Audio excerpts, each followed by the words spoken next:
अभी सब्सक्राइब करें हमारा चैनल और पाएं मन सुंदर के सारे शानदार एपिसोड्स। पापा, मिस्टर खंडेलवाल के कॉन्ट्रैक्ट की फाइल मैंने आपके टेबल पे रख दी थी। टर्म्स एंड कंडीशंस पढ़ लिए ना सारे? जी पापा। बेटा, पूनम को फोन करके एक बार पूछो कि वो मायके पहुंची या नहीं। कल उनके चाचा की तबीयत खराब हो गई थी, इसलिए उन्हें अचानक उदयपुर निकलना पड़ा। थोड़ी देर पहले ही बात हुई थी, 1 घंटे में पहुंच जाएगी माँ।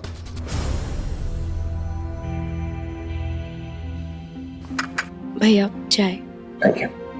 पापा जी। Thank you. निहार जी आपके लिए बिना चीनी वाली चाय।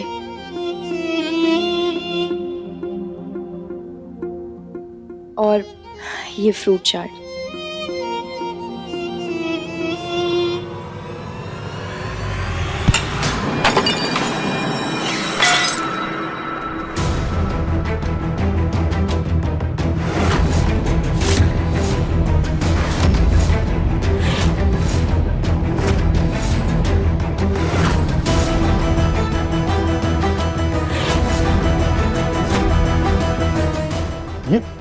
ये क्या किया माँ आपने? मैंने तो कुछ नहीं किया है नरेश, कर तो तेरी चहेती बहू रही है। क्या? हमारी इज्जत नीलाम करने का पूरा इंतजाम कर रही है ये लड़की।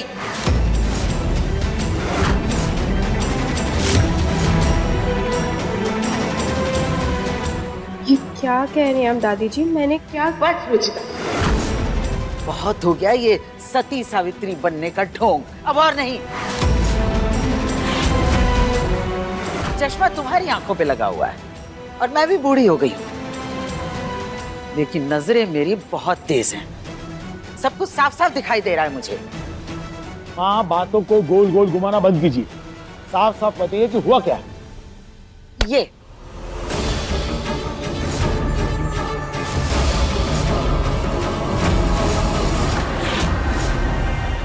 इस लड़की को तुम सर्वगुण संपन्न समझते हो ना?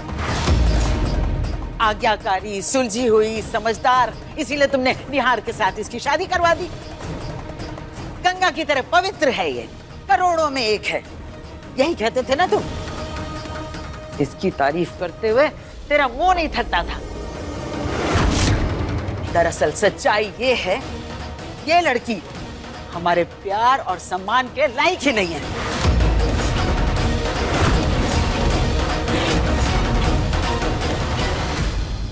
ना तो इसका मन सुंदर है और ना ही इसका चरित्र।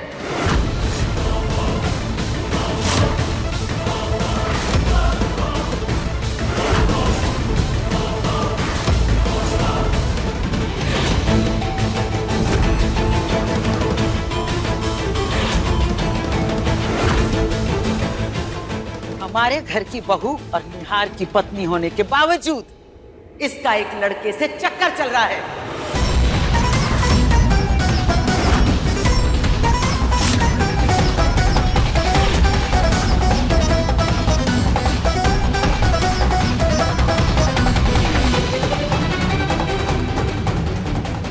दादी इनफ, क्या बोले जा रहे हो आप? सही कह रही हूं मैं बेटा, आज तो ये बात मुझे पता लगी है, कल को पूरे समाज में फैलेगी।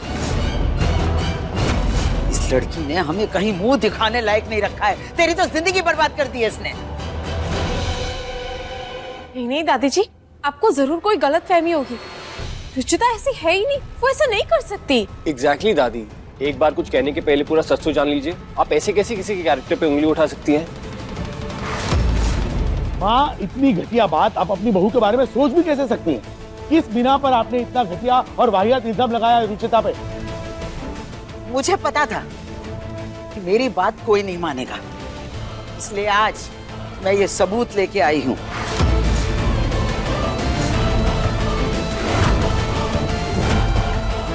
ये वीडियो देखो, ये गलती से प्रिया ने पूनम के फोन पर रिकॉर्ड कर दिया था।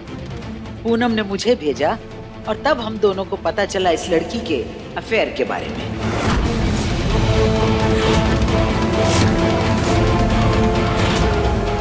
वरना ना जाने ये अपनी अय्याशियां हमसे कब तक छुपा कर रखती।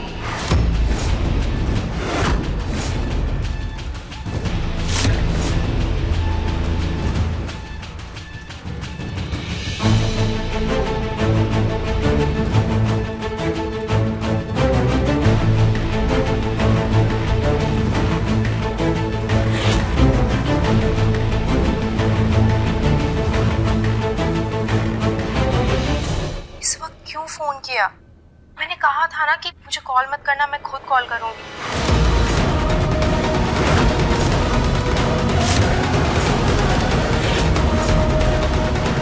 वो तो अच्छा हुआ कि मैं इस वक्त अकेली हूँ रूम में। कोई आसपास होता ना तो सारा भांडा फूट जाता। निहार जी तो सबसे ज्यादा स्मार्ट इंसान है, उनको तो सबसे पहले शक हो सकता है, इसलिए उनसे बच के रहना। हाँ अच्छा ठीक है, मैं ना मौका देखकर दोबारा फोन करती हूँ। Okay bye. मिल गए आप लोगों को सबूत।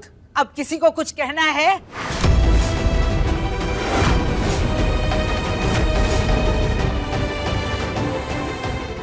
पूनम ने जब मुझसे कहा तो मुझे यकीन नहीं हुआ था, लेकिन ये वीडियो देखने के बाद मुझे भी यकीन हो गया और इसीलिए मैं तुम लोगों की आंखें खोल रही हूँ अब। इस वीडियो से कुछ प्रूव नहीं हो रहा दादी। हो सकता है ये अपनी किसी फ्रेंड से बात कर रही हो। इधर उधर क्यों जा रहे हैं? सीधा रुचिता से पूछ लेते हैं किससे बात करी थी वो। सबके सवालों का जवाब सिर्फ तुम्हारे पास है रुचिता। तुम ही बताओ, तुम किससे बात कर रही थी? ऐसी कौन सी बात थी जो तुम अपने पति निहार से छुपा रही थी?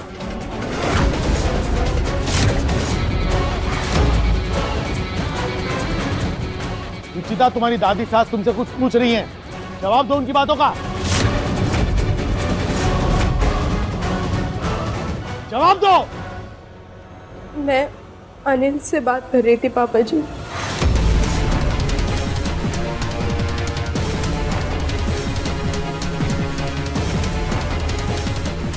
कितनी बेशरम है ये, किस तरह हम सबके सामने बेधड़क होके अपने प्रेमी का नाम ले रही है।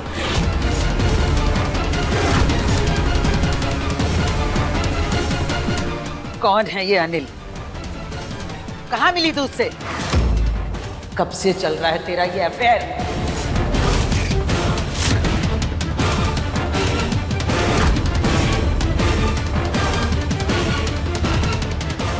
अनिल नाम का एक इंटर्न हमारे ऑफिस में भी काम करता है निहार।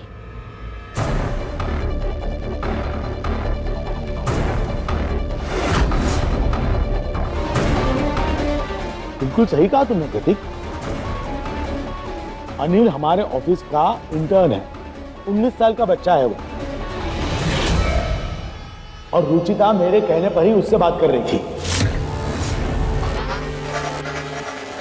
निहार के परफॉर्मेंस और उसकी मेहनत को देखकर वो उसे प्रमोशन देना चाहता था और इसीलिए एक छोटी सी सरप्राइज पार्टी प्लान की थी, जिसकी जिम्मेदारी रुचिता और अनिल को दी गई थी।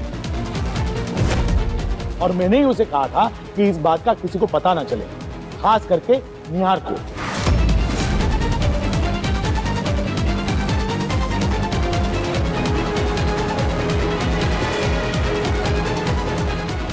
अगर ऐसी बात थी तो तुम इतनी देर से चुप क्यों थी? कुछ कहा क्यों नहीं किसी से? दादी जी, क्योंकि पापा जी निहार जी को सरप्राइज देना चाहते थे और अगर मैं बोल देती तो सब खत्म हो जाता।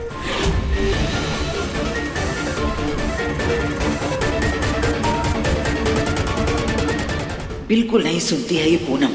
कहा था जल्दबाजी में हमें कुछ नहीं करना चाहिए, लेकिन नहीं, हंगामा करवा दिया। अब खुद तो मायके चली गई और मैं यहाँ फंस गई हूँ।